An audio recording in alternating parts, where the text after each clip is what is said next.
Hey guys, Shane here. Happy to be here with you guys on a Monday. I am shooting an update video. This is VHS, DVDs, and a few Blu-rays that I picked up over Christmas. Some of these are Christmas presents. I will show you those, and we'll go from there. If you're wondering what this is my buddy. This is a Yamaha I picked up at Goodwill for 20 bucks. I got a set of keyboards. I don't like to spend more than like $20 on them, 15 bucks on them. I get them cheap. I like them because usually out of date. They sound like from the 80s, and that sounds great. So yeah, that's a Yamaha. That was a cool steal. But let's go ahead and get into it. Lots of VHS to show you, and then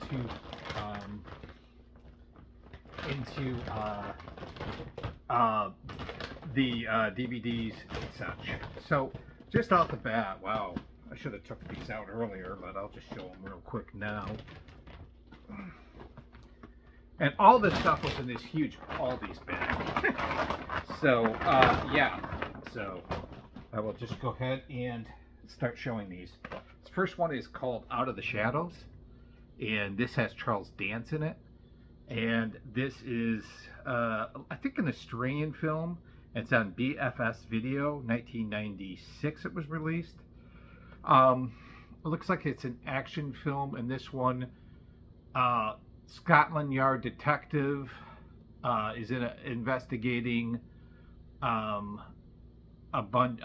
he's investigating, I think, a stolen treasure ring, and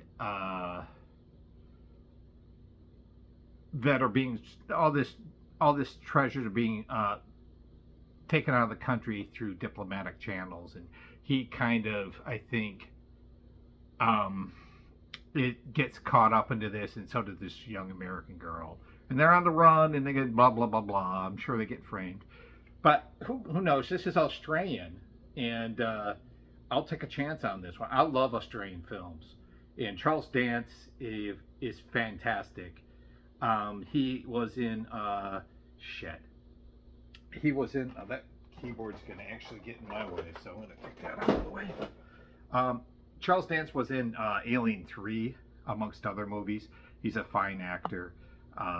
He plays the doctor in Alien 3, and I can't think anything else he's in the moment. So yeah.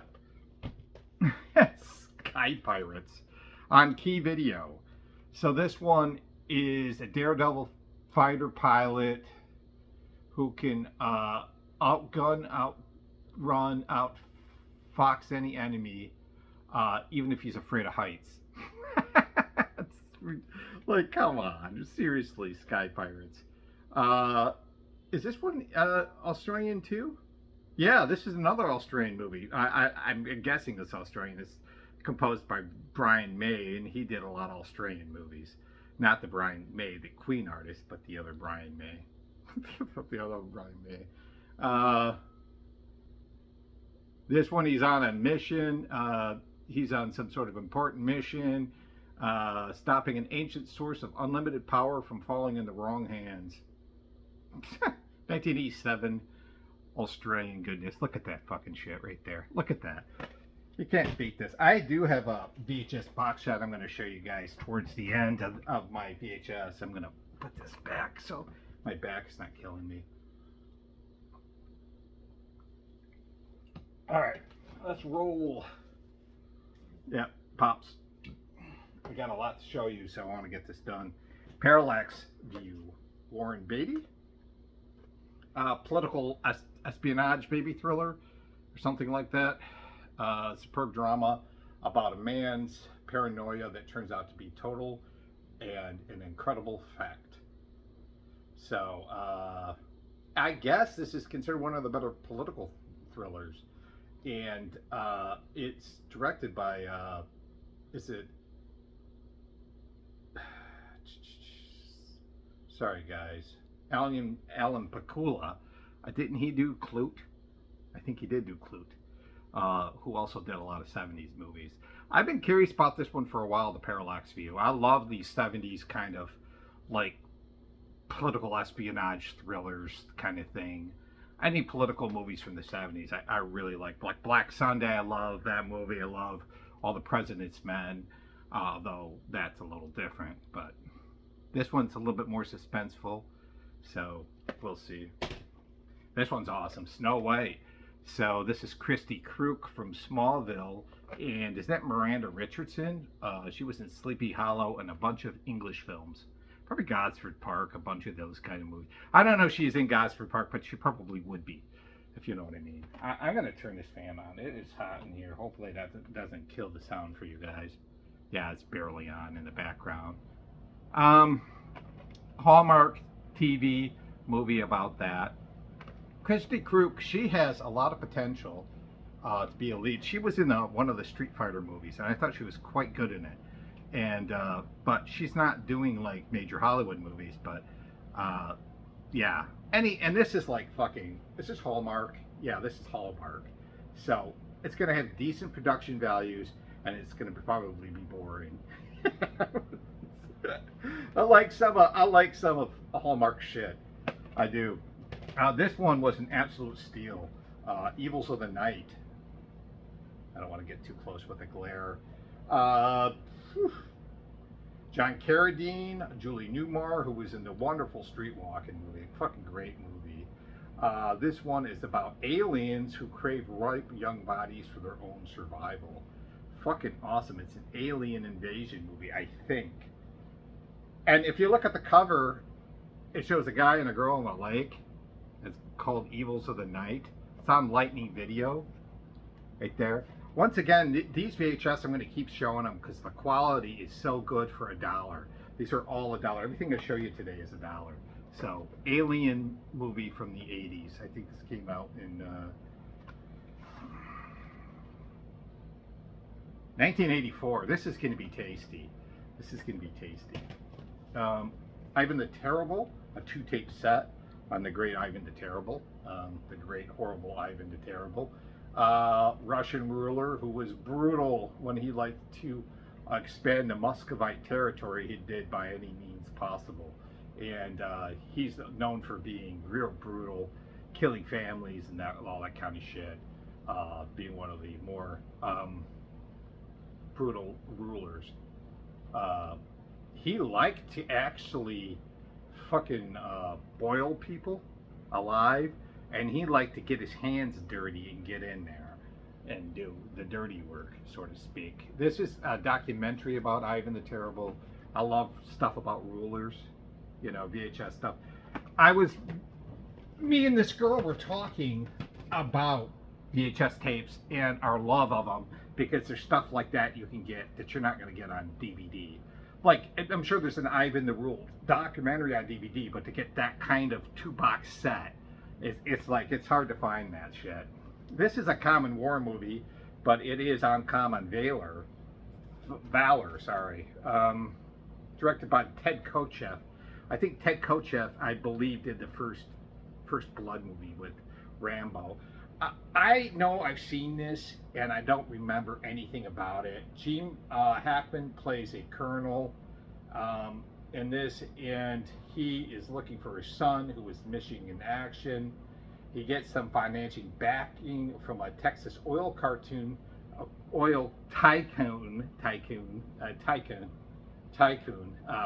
played by Robert Stack, and him and his son's 5 army buddies go to rescue him. So, if you're thinking Let's Get Harry, you're thinking Let's Get Valor, 1983. This came out before Let's Get Harry. And if you're going to see one of the two, I'm pretty sure this is going to be the better movie. But I would recommend Let's Get Harry with Gary Busey. Yeah, Uncommon Valor. I love war stuff. The Hit. Now, this is a fantastic movie. This was put on Criterion. This came out in 1985. And never a better performance, I think, by John Hurt in a movie, including The Elephant Man.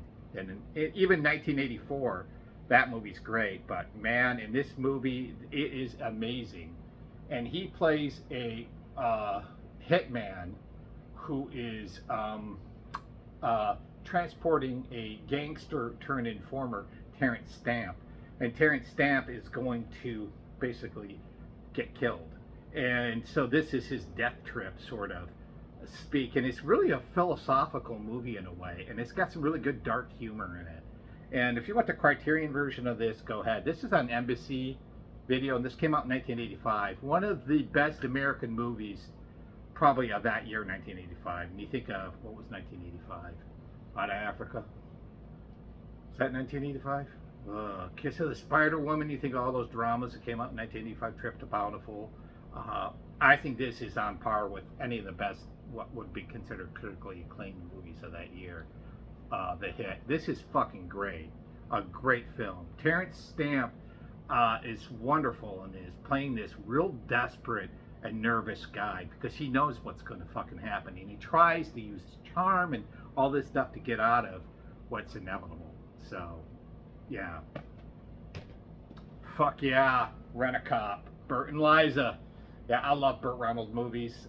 This one came out in 1987. I remember we had a video store back in the day when we were younger called Video Shack. And we'd go there and rent movies. We lived off of movies. I lived in a small town. There was nothing to do. And it really fueled my love of movies. I had gotten into legal trouble when I was quite young. And I had nothing to do. I couldn't go out. I couldn't force the chance of going out. I had court dates coming up. And so I watched movies. And it really was an education. And we watched lots of them. Stayed up all night watching movies, would sleep and then go to work, like in the summers, you know. And it really was my saving grace. Film was in movies were my saving grace from, you know, probably going down a wrong rabbit hole. And I remember Rent-A-Cop being one of the what we call video shackers. And this one is, of course, Reynolds plays a detective, and of course Liza Minnelli plays a prostitute. Pretty shocking there. And in this one, it's shot in Lake Chicago. And in this one, it's a hotel drug bust led by Burt Reynolds. Goes fatally wrong with the slaughter of his fellow detectives and a bunch of cash falling in the killer's hands. There's a surviving witness, and guess who it's played by? As you guessed, Liza Minnelli. You are right. And he's got to keep her undercover, and of course the killer's going to come after her and all that shit. You know, like seen this a lot throughout Hollywood. So I love me some Burt Reynolds. Yes, Rent-A-Cop. This is a fantastic find. Witch Hunt. This, I think, is a sequel to Cast a Deadly Spell, and a really, really difficult film to find. And I was shocked that this was $1. And this one, I think, is a supernatural. It's a supernatural movie.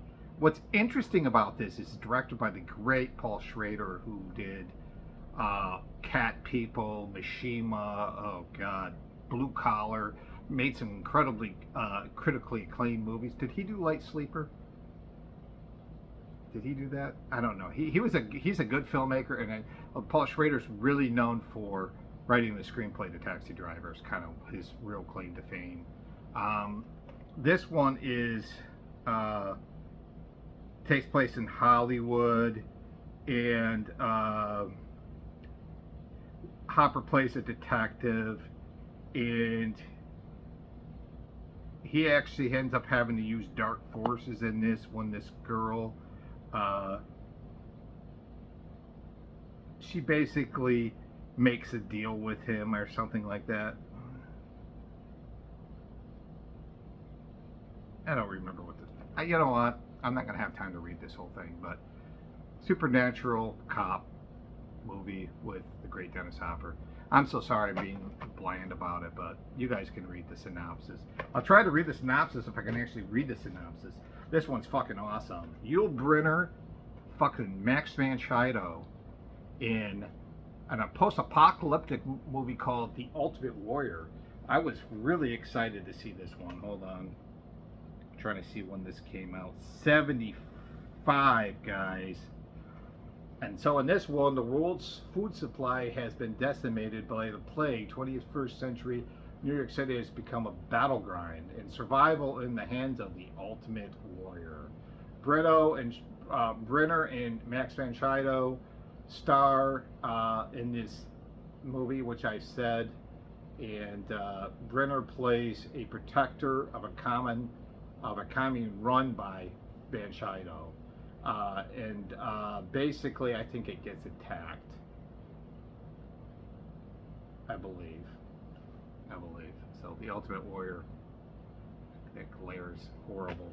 Fucking awesome, like post-apocalyptic shit. This should have been higher than what it was. If this, I thought we were like in like Austin or Chicago or New York or someplace that really is into VHS culture, this would have been probably $15. But I got it for $1. You know, like Austin, Texas. I'm not gonna say for sure it'd be $15, but it probably would be. This is another stellar fucking Hitler movie. This is Hitler, The Last 10 Days. Now, there's been a few movies made like this, including The Bunker with Anthony Hopkins, and later on, The Wonderful Downfall, which is the one I know. Same thing here. Alex Guinness playing Hitler in this. Fucking Christ. Yeah, I'm kind of curious to see him in this. I think this came out in the 70s. Simon Ward is in this. Yeah, 73. So, the last 10 days of Hitler's life. Hiding in the bunker, ends up killing himself. Yeah. So, I just can't really fathom to see Guinness playing Hitler. It just, to me, is unfathomable. A few really, really good VHS here. I mean, I think all these are really incredible, but what do I know? So, what do I know? Panic in the Streets. This is a great fucking movie. This is an awesome movie. Is this? Yeah, directed by the great Elia Kazan, who got in some, I think, trouble in. He was an informant, or he was part of the McCarthy thing. I can't remember what he did. But this was directed by, like I said, Kazan, who directed Brando in On the Waterfront and A Streetcar Named Desire. And in this one, there's an epidemic, and this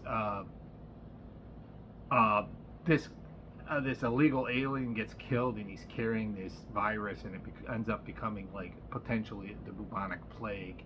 And there's just massive chaos happening in this city. You have in this movie the great Richard Widmark right here, and Paul Douglas is in this as well. So, yeah, end of the world kind of scenario.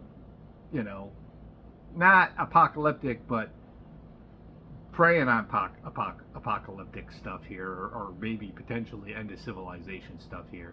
This movie's wild. I remember watching Panic in the Streets a while ago. It's been a while, and it is as good as advertised. This is a crazy movie for the 50s.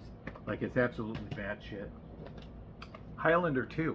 And I was just talking to my brother about this. This is the director's cut, directed by the great Russell Mulcahy, who did the original Highlander and did the excellent Shadow, which came out in the 90s. Along with Razorback, which is gnarly. Mulcahy, he's an Australian filmmaker, and he is, yeah, this is Mulcahy, and he is very visual. So this is the director's cut, or the Renegade version, which is the director's cut, and I haven't seen the director's cut of Highlander 2. I like the first Highlander. I got to be honest, I don't know if I've seen this, or if I have seen this, I forgot all about it. This came out in 1995? No way. Did it? Yeah. Almost a good 10 years after the original came out. And like I said, I was just saying, my brother really likes these kind of movies, these fucking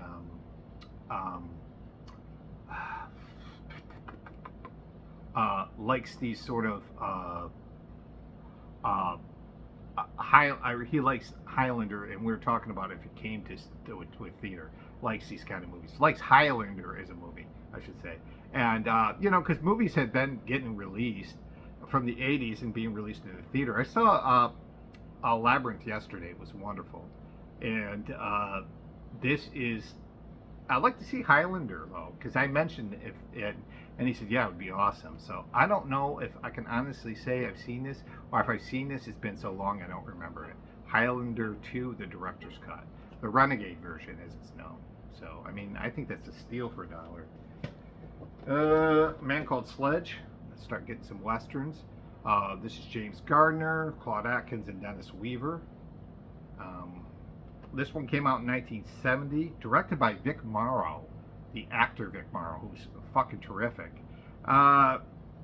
Especially, you can see Vic Morrow in, what's that fucking movie? With Glenn Ford. It's a high school movie. I can't believe I'm having a hard time remembering it. Let's see. I keep thinking Bad Day at Black Rock, but that's Spencer Tracy. What is that fucking high school movie that he's in? I can't remember. It's a high school movie. Vic Morrow plays a thug in it, and he's awesome in it. He's awesome in it. It'll come back to me at a later time when I don't have to think about it. But this one, James Gardner, and he's I think just a rogue, an outlaw, I would say. He's out to steal some gold, but local gunslingers kill Mallory. And his partner Sledge is preoccupied with this woman. Sledge returns to his outlaw gang in the hills to plan a new heist with a crafty old man he met. So he didn't even care that his partner died.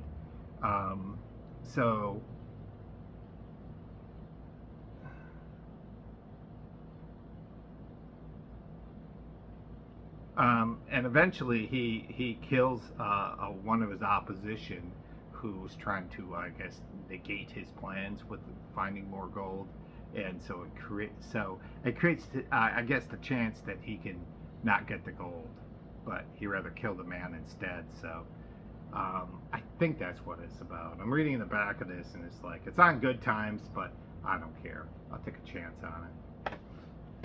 I gotta get moving. I got a lot of DVDs to show you.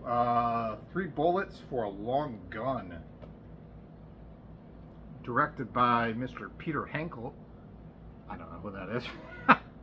This one is one of those search for lost treasures. Across the deserted plains of the American West, a deadly race is on. The race for the treasure that will savagely kill, that men will savagely kill for without remorse. So in this case, there's 2 men. The captain and his untrustworthy partner Lucky, and they formed a partnership out of necessity, but with blazing guns they set out to find the treasure, and the race is on to find it. Can you believe that? So yes, 3 Bullets for a Long Gun. So kind of action adventure, kind of search for the gold, maybe a little bit of a western theme to it, and yeah, not sure when this came out. This isn't sad. Sorry. 3 Bullets for a Long Gun. So probably western action adventure, a little of both maybe. This next movie I gotta talk about real quick before we get in. We're eventually getting into the DVDs pretty soon here. This is a fantastic fucking family film that came out in the early 80s. And I'm always talking to people about this movie, how great it is. Savannah Smiles. This is absolutely terrific. These 2 dim-witted bank robbers, I think that's what they are, are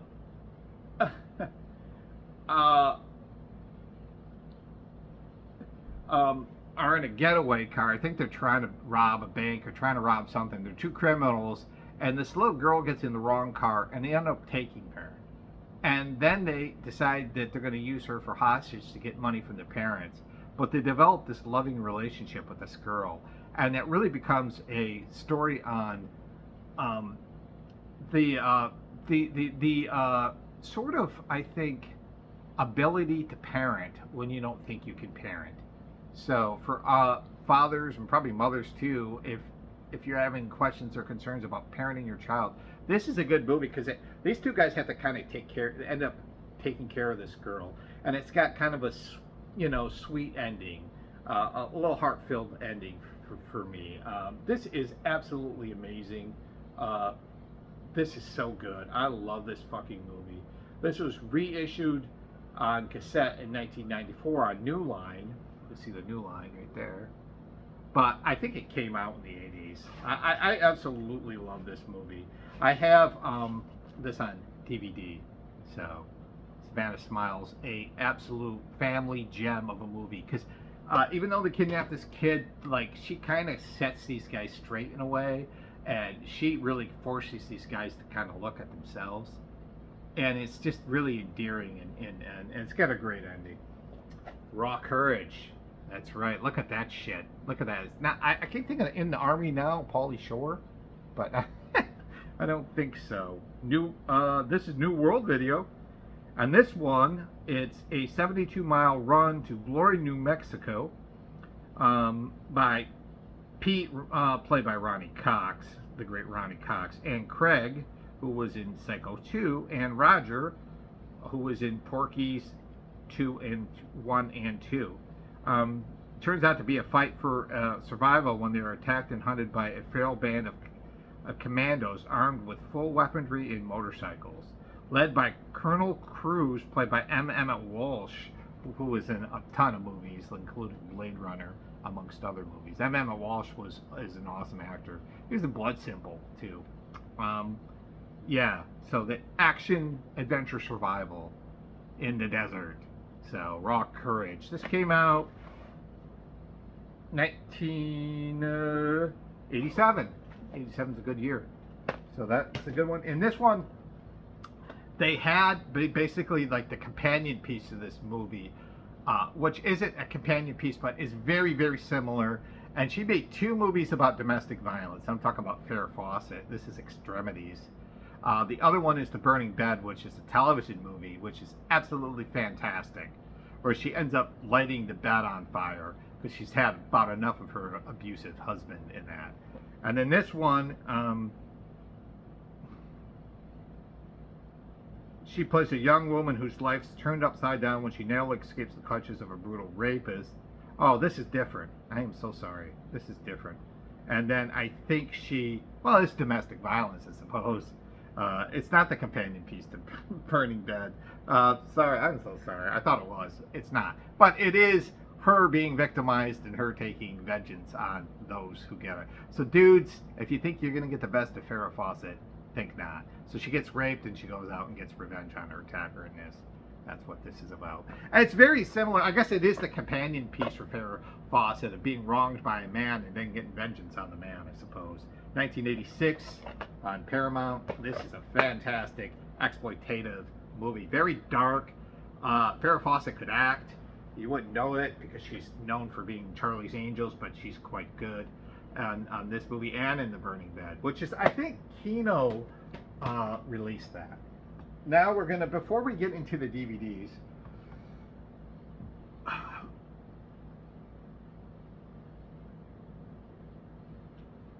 I'm so sorry I messed that one up, but it is what it is. I don't really care all that much if you don't care.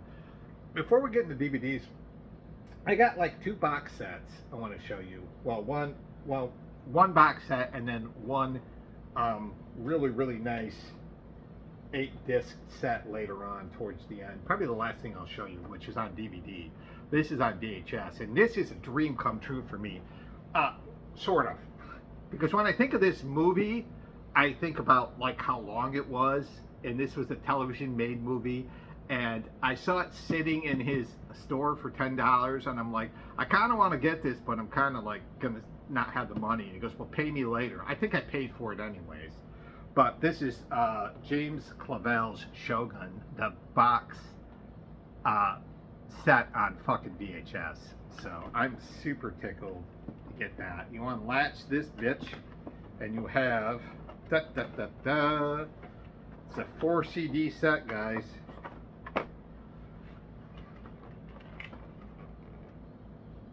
And this is one long ass movie. I don't know how long it is. I know it's like over 10 hours, I think. There's a booklet to it, Shogun. Of course, this is the samurai epic movie in Richard Chamberlain's in it. And Richard Chamberlain also did the Thornbirds, which is no slouch for time either. This was before Last Samurai that Tom Cruise made, where he's in, you know, Western, coming to the East and all that kind of shit. And It's a love epic. I think there's a love story and all that. And there's some pretty decent action in this.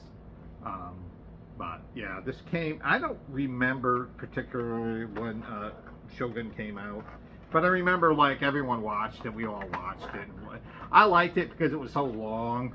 It was like one of those things you could put on.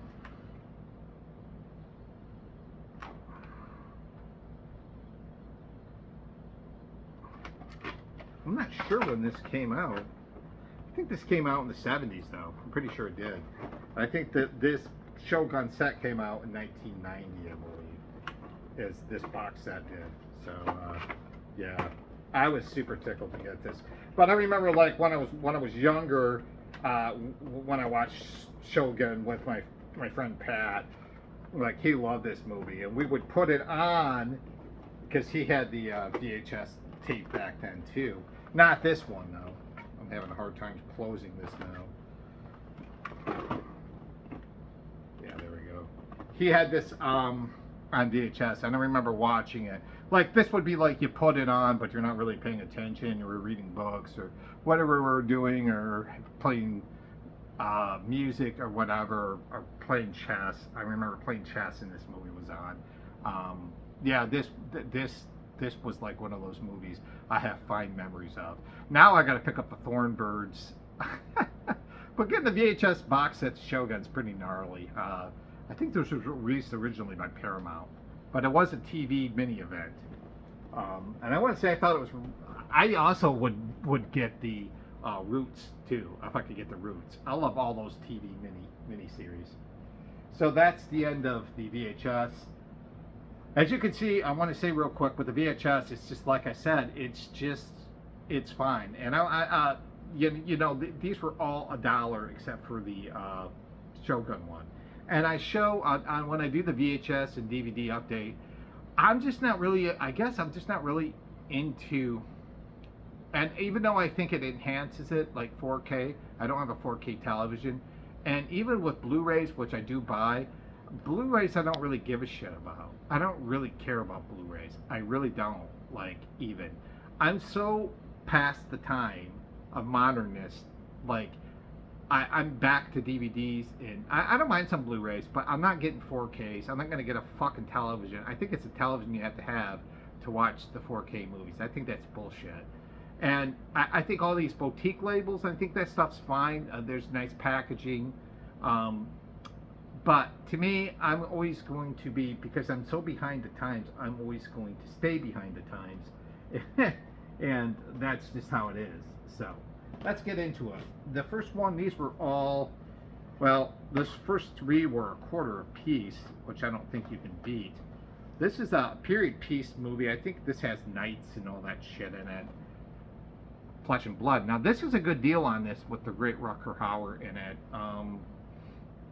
1985 release, Jennifer Jason Leigh in it.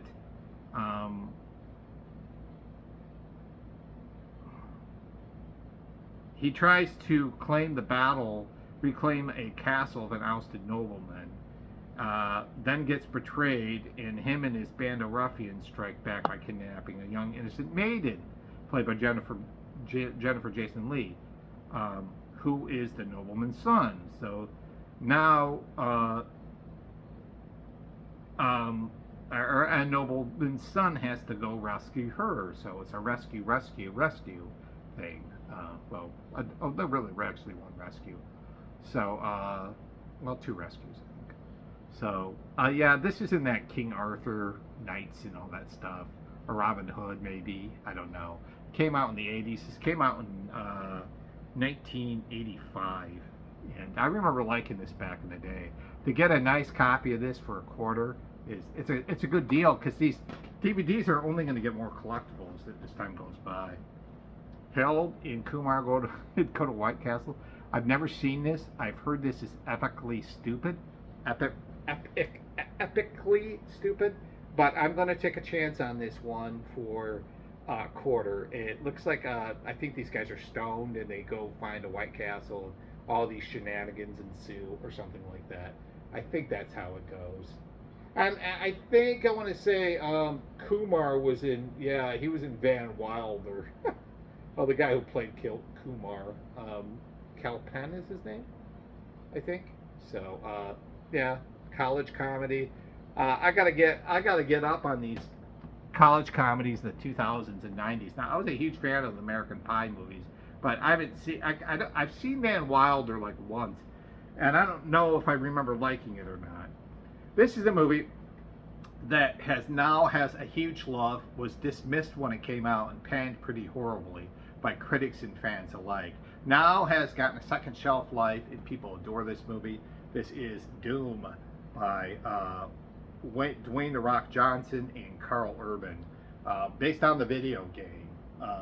So I think this is one that's like these Marines get put into action because there's a frantic call for help, and they find out there's some monsters there or something like that. You know, kind of like Aliens maybe, but based on the video game. I like this movie. I remember thinking it was kind of silly, but if you see the quarter down there, 25 cents, I will take it. This is the unrated extended edition to it too. A very common movie, Doom, but it's one now that people seem to really enjoy a lot more than they did when it came out. And Monster Madness, the Gothic revival of horror. This one too, I think, was a quarter. I want to say. Sorry about that. This is a documentary on Hammer horror movies, I believe, and it is about 90 minutes long. It was released in 2014, I think. And yeah, so I don't know any more about it than that. And it's a boot. Which I don't mind. I don't mind bootlegs. Bootlegs are fine. I don't like to spend a lot of money on bootlegs, but I've spent a lot of money on bootlegs. So, sometimes you're like, oh, fuck. And then you're like, oh, well, I guess that's okay. This one, I think, was from the writers of Anaconda, and special effects people from Jurassic Park did this. I'm going to say I think this was a sci-fi movie, too, or not. It was a direct-to-video movie, Komodo. And this one too, this one was 99 cents. Let's see who's in this one. Anybody?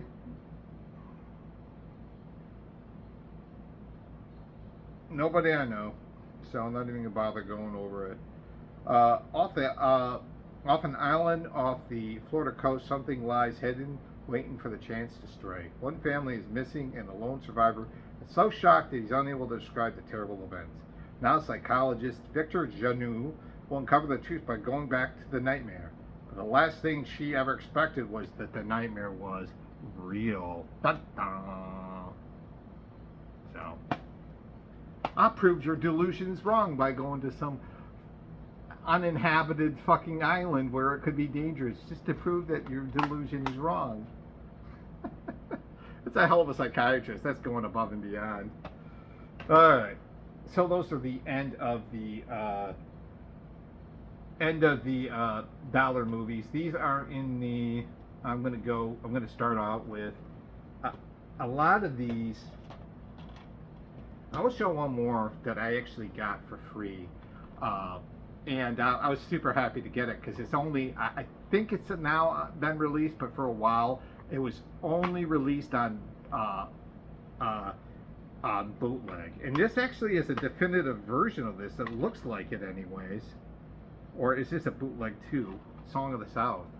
So this is a very politically incorrect film, and the animation in this is fantastic. It's got mixed live action with animation in it, and this takes place in the post-Civil War Georgia, where Uncle Remus, there are timeless tales of Uncle Remus, and Brer Fox, Brer Rabbit, and his sidekick Brer Bear in this. So I think they're telling stories that are going on adventures post-Civil War South.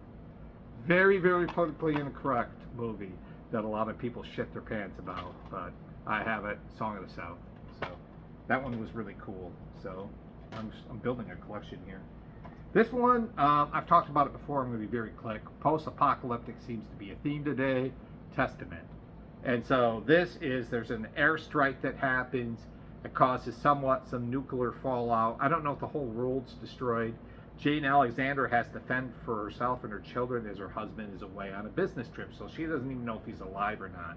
And that's kind of the crux of the story of her keeping the family together under tumultuous circumstances. So early 80s, end of the world kind of thing. Good stuff. This one I couldn't help. I mean, this one is so tasty. It's tasty. And yeah, I had to get it. Welcome to New York, directed by Abel Ferrara. And in this one, Gerard Depardieu plays a fucking wild sleaze merchant of a stockbroker, kind of like what was that fucking movie, Wolves on Wall Street? Kind of in that vein, but I suppose I hope wilder than fucking the cappuccino is. That's what I call it, the cappuccino. I just can't imagine like a nihilistic Depardieu. I can't wait to see this movie. This is gonna be ridiculous. This came out in the 2000s. Don't know when. But yeah, it's sex-addicted French financier gets in a scandal, but he just is wild in this movie, and he spirals out of control with drugs and sex. Like, yeah. Jacqueline Bisset's in this too. What year did this come out? 2014. So, Abel Ferrara. I love these movies. Fist of Bruce Lee. I have a nice Bruce Lee box set I got for $10. I think I've shown it. I think I got it last year. This is a standalone disc off of Direct Source Entertainment, 1978 original release with Bruce Lee, not Bruce Lee. Yeah, the Bruce Lee movies are fucking phenomenal. He is basically like, they used to say it was Bruce Lee, but it was Bruce Lee, and he is in a lot of like martial arts films or karate films where the movies are fucking pretty horrible, but he's got kind of a cult following to an extent, and I'm one of those cult fans of Bruce Lee. I kind of like his movies. They're really horribly edited, like just the cheesy martial arts movies. If you know, like bad martial art movies, he's probably been in some of the worst ones, and I absolutely adore him. So I saw this for $2. I wasn't gonna let it go home with me, or not go home with me. Fist of Bruce Lee. Like it's a standalone movie. Why not? Shot in the Heart with Elias Koteas and Giovanni Ribisi, who I think is a really good little actor.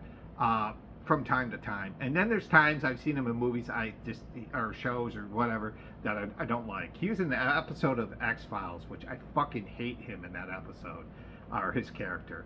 But I've seen him in some movies that I think he's quite good in, and yeah. So this one is about, it's the Bonza family, but in this one it's about his relationship with Gary Gilmore, who is his brother, who was the first person that was executed in over a decade, I think, in Utah, or whatever state he was in. I can't remember what state he's in. And this is their relationship. I want to say Koteas plays Gary Gilmore, and he plays his brother, Ribisi. And it's got the snap case, but it was $2. I wasn't going to let it go home. I mean, I was just so intrigued by this, or $3 for this one. I had to get it. And I think this was an HBO film, not a theatrical release, so I'm kind of curious. Yeah, these are all in good shapes. I love these kind of like HBO movies, you know, like they're hard to find, and snap cases are a pain in the ass. I forget who was talking about it. I think it might have been Terror for Tom, and he's right. These things fucking, I don't know if it was him or not. It might have been, but these things are annoying when you're trying to put them on your shelf. But other than that, for $3, you know. The Sicilian, Christopher Lambert. This has been sitting in his store forever, and I just could not help myself. I think this, too, was a cable-made movie, released on artesian labels. Before The Godfather, there was The Sicilian. You have Terrence Stamp in this, John Turturro, and Christopher Lambert in this. and so it's a crime film, a film about the mafia. I can't wait to see this fucking thing. I think I've seen it once years ago. I'm kind of a little bit obsessed. Speaking of Highlander, with Christopher Lambert, especially like movies like The Fortress, Fortress, and anything he made after. I was like really interested in seeing his like more B movie stuff. So I got it right here, The Sicilian. Look at that, $4. I couldn't let it go. I was just laughing when I got it. This one goes with our sort of Christmas winter break collection, a movie called Winter Break. Yeah, I would be going gonzos for that girl too. She's gaga hot. Gaga gaga. This was actually part of a video store called Video News. But the CDs are the DVDs in good shape, but you can see the Video News right there. So it was a video store that this came from. Looks like one of those maybe raunchy sex comedies. This one came out in, my guess is the early 90s, or late 90s, early 2000s. 2003 this came out. A Screen Media release in 2003. And another, like, probably raunch movie. This one, Matt has graduated from college, time to join the workforce and be an adult. Right? Not. His best friend Peter and wild school buddies convince him to winter in Aspen instead. This hilarious, no holds barred vacation takes an unexpected turn when Matt falls in love. Oh no! And must decide between money and career or following his heart. Buckle up your bindings for the coolest party fest of the year. What's he gonna do? I love this girl. Blah, blah, blah, blah. I like these kind of movies. Yes, and there's nice cleavage right there. Yes. All right. These next set of movies right here are all $5 a piece. And then we're going to get into more high-end stuff. I'm going to really try to get through these quickly. This one's another boot, but I don't mind because I don't have either one of these. The Slayer and the Evil. This is on a, what is the name of this? Frolic Pictures? Frolic Epic of Pictures, which is a boot. The Slayer's a slasher. The Evil, I can't remember what that's about. Doctor buys a Civil War era dilapidated mansion, hires new friends to fix it up, and the mansion hides a deadly secret. Supernatural haunted house stuff. The Slayer, two couples become stranded on an island and are haunted by a supernatural beast. Slayer I like a lot as a slasher film from the early 80s. Really good, kind of gory, if I'm not going to remember. So to get the Slayer and to get the Evil, a double dipper, I'll take it. Late 70s, early 80s horrors, kind of my favorite era of horror besides the classic 30s and 40s and 50s and 60s and 70s and 80s. Well, yeah, no, I mean, that classic earlier Universal stuff is probably my favorite horror era. You know, I mean, everybody is so gung-ho about the 80s horror. Oh, horror movies started in the 70s and 80s. It's like, no, it did not. It's absurd. People got on this fucking bandwagon about it. I think it's absolutely absurd. Horror movies have been around for fucking 100 years now. And so don't tell me just 40 years ago that they started, you know, or, you know, maybe in the 70s too. It's like that lack of, like, you know, like scope really. I mean, people could like what they like and think what they want, but that to me, it's like when people say that, I'm like, you're just ignoring 40 years or more of horror movies beforehand that are quality horror movies. It's like, you know, like Street Fighter. Okay, so this has Street Fighter, Sister of Street Fighter, and Street Fighter's Last Revenge, and this is on a shit label, Vintage Entertainment. I want to get a real nice, I think Arrow or somebody released a real nice Street Fighter box set, which I'm going to get at some point.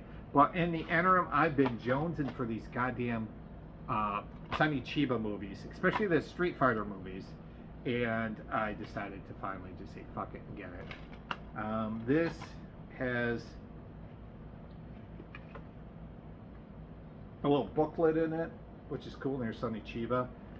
This is not a knockoff label, Vintage Entertainment. I mean, anytime you see a vintage thing, it's a knockoff label. So it's probably going to be maybe VHS to DVD or just a shitty transfer. I don't mind that. That doesn't really bother me. But it is what it is. This was $5. Now, I kind of wish this was cheaper. I know it's $5 and I'm complaining about the price, but I wish I would have gotten this in the dollar bin. You know. This one is the Ninja Dragon. And this is from the creator of Devilman, which is a great Asian film. This one, yeah, Cutie Honey too, which my brother loves. This one, ninja warriors are thrown into chaos one by one. Ninja clan leaders are brutally assassinated, and a friendish foe has the power to kill the most dangerous men in the world. To avenge their dead leader, 3 ninjas must face this hidden enemy. They'll need to, with all their stealth and ninja trickery, to survive. Yeah. As you can see, this is kind of why I like buying DVDs, is because this stuff, if it is on Blu-ray, let's say, or 4K, it's going to cost a shit ton of money. This is $5 fucking. And yeah, I know that your picture and your imagery and stuff like that is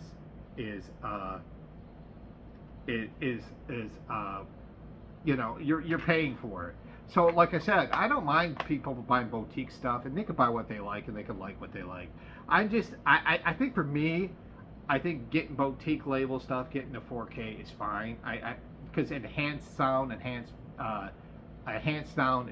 video, all that stuff is fantastic. But for me, it's just like, I think I'm just such an old spirit at heart that I don't want upgrades. I don't want to. I'm the opposite of upgrade. I want the original versions as much as possible. I don't know. It's just how I watch movies. I don't care if there's enhanced sound or great transfer to video. I mean, I just don't care about that. I never have. You know, the same thing. That's why I like cassettes over like CDs and even vinyl. That to an extent, I love cassettes. This is Guru the Bad Monk. My brother got this for me for Christmas. This is Andy Milligan, and this is like some good old-fashioned sadistic torture stuff in this one on the Retro Media label. Now, as I say, transfers and stuff like that, to me, like, this is where, okay, the argument would be a good transfer on this would help this. Retro Media just takes it from whatever they find it in and just transfer it over. You know, kind of like something Weird did. I don't think they were caring about quality. They just transferred it on the DVD. And Retro Media, the Retro Media stuff is rough. Albeit, I still like Retro Media. I have 4 or 5 Retro Media movies, but their stuff is rough. So the argument for that being that the stuff on Blu-ray or on 4K, I could see on that. And like I said, I could see it in general. I'm just an old hat when it comes to the shit. This one is Midnight Movies, the suspenseful triple feature, including The Fifth Chord, The Forbidden Photos of a Lady Above Suspicion, in the Pajama Girl case. And this is on Blue Underground. So back in the 2000s, to me, that was really kind of the golden age of collecting. To me, what was because a lot of these movies were being released by these labels, which were the boutique labels back then, like Severin and Blue Underground and Dark Sky, and they're still, I mean, making movies. But back in the 2000s, like, I remember seeing a lot of this stuff, and this was when I was really getting into watching exploitation and horror on like a crazy level, and so I have a real like nostalgic tie to Blue Underground, particularly in Dark Sky, and like I said, Severin. All those are wonderful labels. I'm a big fan of Anchor Bay. Anchor Bay's making a comeback now, and even fucking Lionsgate. I like Lionsgate a lot. And so there's like a nostalgia to me to these labels. I think these are all giallos, and I don't know any of these movies. The Fifth Chord, Forbidden Photos of a Lady Above Suspicion. That came out in 70, 71 for Fifth Chord, and the Pajama Girl Case came out in 77. But these are really, really nice. And that looks like Franco Nero. So, I mean, it might be good. Yeah. So, Midnight Movies. Nice tri-pack there. Pulse. Great 80s horror movie here. This one was $5 too, I think. This was one of those late 80s supernatural with electricity kind of thing. You know, of course, there was Maximum Overdrive, and there was another one too. But Pulse is a tasty, fucking fun little movie where there's some sort of supernatural comments with the electrical appliances or with electricity in general in this home. I think Joey Lawrence is in this. Whoa! Clifton Young is in this. Yeah, Joey Lawrence is in it. Whoa! Yeah, I think he used to say that a lot in that Blossom, you know. Late 80s, fun, you know. There's something about late 80s horror films where it was like popcorn ready, you know. The next one and the last $5 one, and then we're going to get towards the end. We're getting towards the end, guys. Thank God. This is Power Rangers Galaxy. This one was $5. It's the complete series. On Shout Factory, it was reissued. And this is about almost 15 hours. And in this one, the massive spaceship known as the Terra Venture represents mankind's greatest accomplishment. However, the spacecraft hosts multiple habitual domes with diverse environments, ranging from lake to mountain ranges, even a dome with a sprawling city inside. Well, along the way, the people who develop this dome settle into the world, and they become stalked by dangerous aliens and insect villain named Scorpius and his daughter Trakina. And guess who's got to help protect the dome? Go, go, Power Rangers. So it's another series of the Power Rangers. I want to say this came out in the 2000s. 2005, I think. So, yeah, I don't know if this came out in the 90s. This was released or issued in 2005, so we'll see. But I'm a big Power Rangers fan, so another series of the Power Rangers. And I know they did a lot of spin-off series, so I'm not surprised. Now we're going to get into $8 and above, and this is Cops, the complete series. My brother was saying you got to see this show, and I remember it, you know. And shout out to the captain. Every Saturday he shows his Saturday morning cartoons, and he's been showing Cops. So I've been watching Cops, so I was aware how good this series is, and it is quite good. And it's a futuristic thing in this one. There is a boss and a gang of crooks that are holding the entire city kind of at hostage to a point, and then the police department have to basically take them down with a cyber cop. And I don't know if the rest of the cops in here, I think they are cyber cops, maybe not. 21 hours long is this motherfucker on Mill Creek.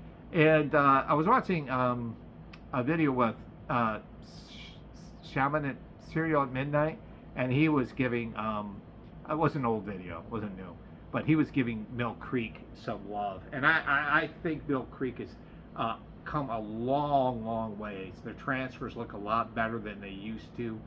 Mill Creek is something now when I see it, and you can see it right there. Now when I see it, I don't think twice about it, I just buy it. In the past, it was like, it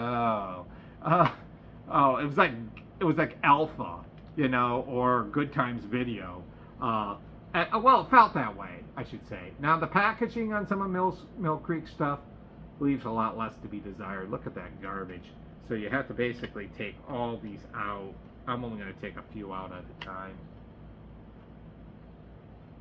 The packaging on here sucks, I think. But, you know, when you're talking about a small company, fairly small company, that doesn't have a ton of money and they're packaging all this stuff, it is what it is, you know.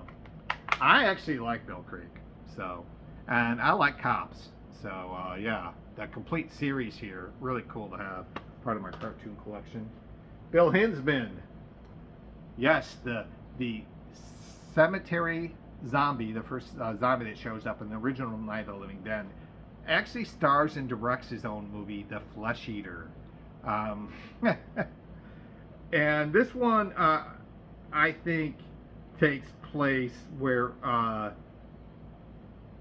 think it is about zombies attacking somebody in a farmhouse. I think it's somewhat similar to the old zombie survival thing. I think that's what this is about. This came out in the late 80s, and this was released on Shriek Show. Once again, nostalgic label. So, Shriek Show. That was another nostalgic one. Like, and I don't know. I just never really got past. Like, are you kidding me? I like obviously Vinegar Syndrome is not a boutique. I get more. Maybe it is. I like that. Was it Astron 6? Some of these are really, really good labels. I have no. I don't even know all of them. I think their quality is good and all that stuff. But I'm still stuck in these older labels. I just am. I'm just so out of time with everything. Going back to Blue Underground for Uncle Sam, this one was 10 Bones, which is about where it's going to be. It's not an easy movie to find, and it's not easy to get a decent price on this. This movie was one of, I think, the last movies William Lustig did, 1997 release. A killer is killing people, and Uncle Sam outfit, and there's like a military backstory to it. This kid's dad was a military hero, and he's gone or disappeared or something like that. I can't remember it, and the uncle shows up, but this is great. Fucking Isaac Hayes in this, man, has one of the best lines in a 90s horror movie. He's like, why don't you just die? Well, I'm not making it yet. It's better than that. I mean, yeah, mine's not as good as that. So, yeah, fuck yeah, man, Uncle Sam. Fucking yes. This was a movie I remember seeing back in the day, and we're getting to the nitty and gritty. Most of these, this is the last thing I got from Viper Video. Everything I showed you up to this point was from Viper Video. Great video store in Tampa. You got to go to it if you're into VHS, if you're into Blu-rays, 4Ks. It is fantastic. And this one was $18, and it's on Blu-ray. And I saw this back in the day, and it left an impression on me. This is John Russo's Santa Claus. Very, very low budget movie with Debbie Racone in it. And not for kids, it says. Not for kids. Here's the Blu-ray right here. I'll be buying a lot more Blu-rays because I'm going to be setting out my Blu-ray player today. Yes, so this is on TerrorVision. Actually, TerrorVision's another good label. Speaking of it, there's Debbie Racone right there. And this one, I think, takes place where, like, this married couple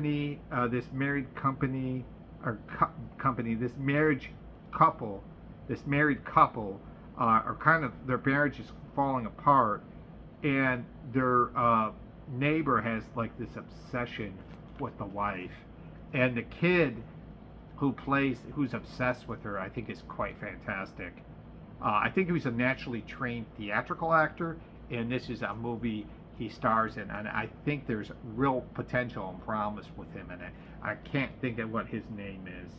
This also has interviews with Russo, Debbie Racone, the 2006 anniversary cut, 10th anniversary cut. So this was released originally in 1996. I didn't know it was released that early.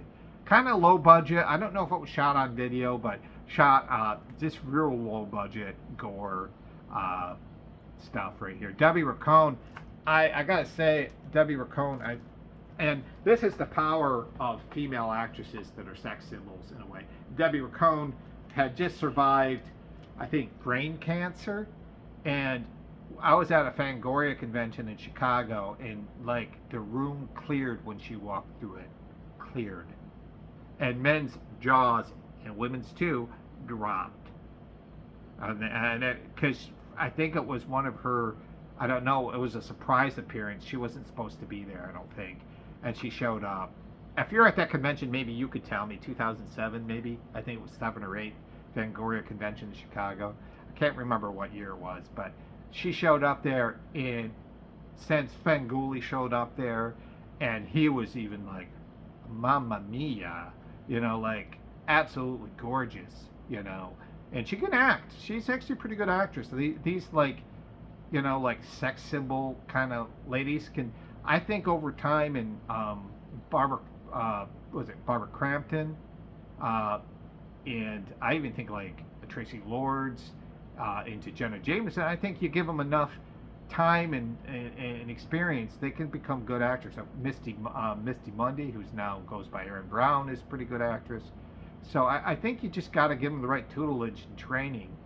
And these ladies can act. And Debbie Racone was, like a sex symbol, for sure. And like I said, no joke.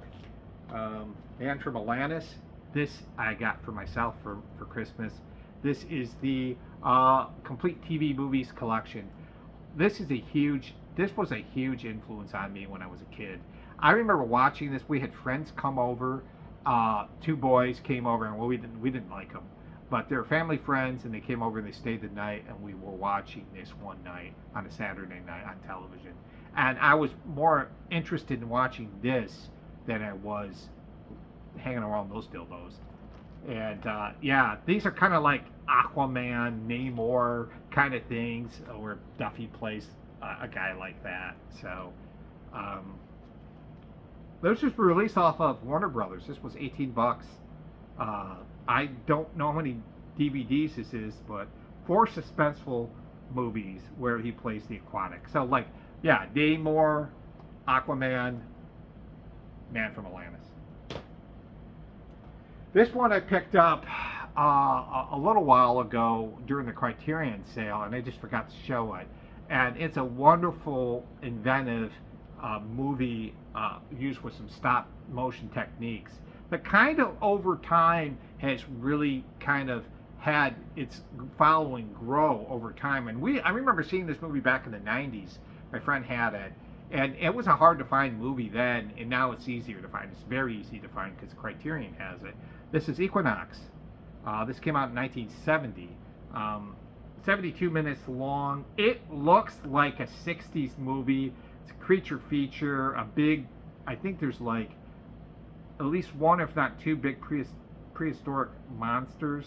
It's classic early 70s, late 60s looking movie with some prehistoric creatures in it. It is absolutely wonderful. If you're not seeing Equinox, this is well worth picking up. Criterion released it, so you can see the sea there. All right, 2 left, and I'm already at 107, but I don't care. I'm going to take some time to talk about what, to me, I got this as a Christmas present. What to me is really, to me, one of the more historically impactful movies, set of movies really, but a series of movies in my life. And I can't really, I can only say with 100% validity, or with validity, sounding like a scientific project, I can only say with 100% accuracy for me anyways, or with my heart and soul on the line here, I can say how much these movies mean to me. And this is the Faces of Death collection. And this is much cheaper than that old fucking nasty box collection. This is on Blu-ray too. This is volumes 1 through 4. Yes, volumes 1 through 4. 7 hours long. I'm not sure who released this, but the first Faces of Death came out, I think, in 1980 or 81, and they sprang through all together. These movies were really hard to find, or not really hard to find, really hard to get somebody to rent them. Because when I had first heard of the infamous Faces of Death, I was like 16 or 17, and I was really excited about these movies. And it really kind of, like, when you're into like extreme stuff and you have an interest in, at that point, maybe the most extreme thing I saw before was Evil Dead or The Exorcist or The Chainsaw Massacre.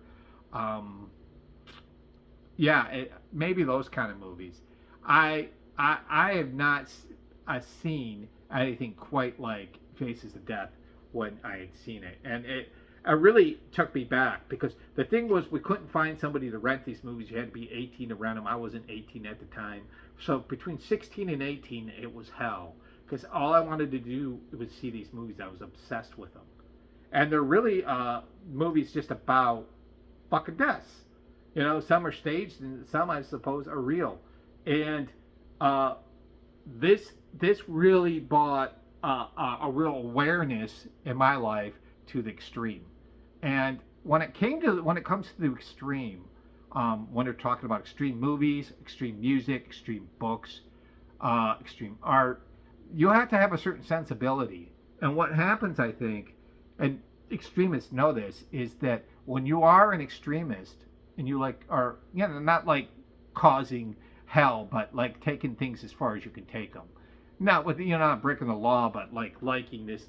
Okay, an extremist fan, a fan of extreme stuff, I guess. Extreme fan, I should say, not an extremist. But when you're an extremist fan, you can. It's kind of like how you think about things, how your sensibilities are going to be different than most of the people. And so there's no sense of like trying to sell these movies or sell this stuff to people because they're not going to agree, they're not going to get it, and they're going to be offended or they're going to judge you.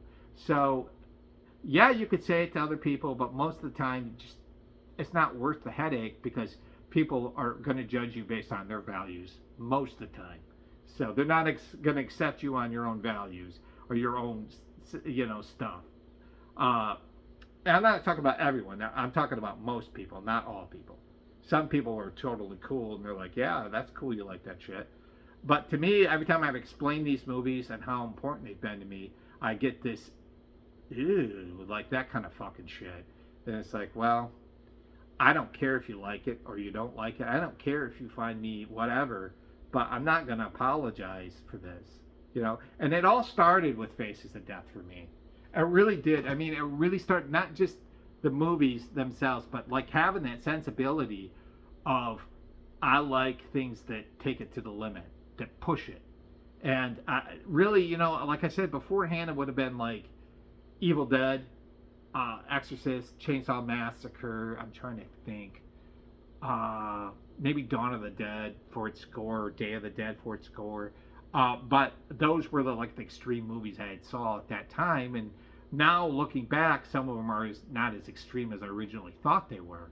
And Faces of Death changed any preconceived notion I had of a film, or what I thought a film could be, or what a film can do.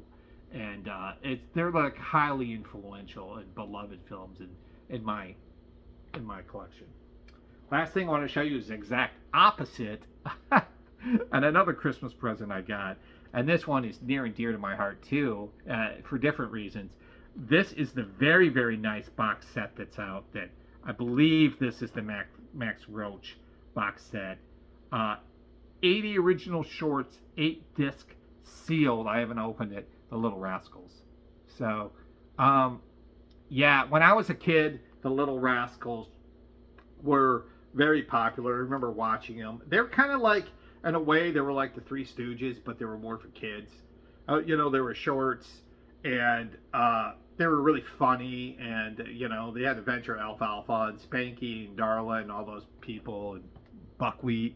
And, you know, they're going around and all this stuff is happening, and, you know, they have their little adventures and stuff like that.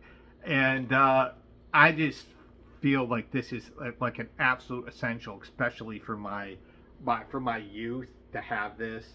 I'm gonna open it at some point, but yeah, I saw this. I got this as a Christmas present, and I was like almost choked up about it because this means so much to me. So this in Faces of Death, I mean, you talk about like two extremes. This being extreme and this being extremely goofy and fun. Both bring so much joy to me still that it's not even funny. So, and so yeah, Little Rascals. They were like shorts that came out in the 30s and 40s, I think. Amazing stuff. So, and that's the nice collection of the Little Rascals. So that's it. That's all I have for you guys. An hour and a half. I showed you, I don't know how many videos. I don't know how many DVDs. A lot.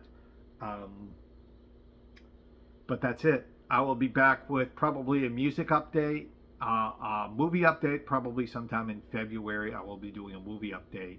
But that'll be it for now, for a little while. I'll talk to you guys later. Thank you for continuing to watch the channel. And thanks for continuing to support this and watch this. I know my videos are long, but that's not going to change at this point. It really isn't.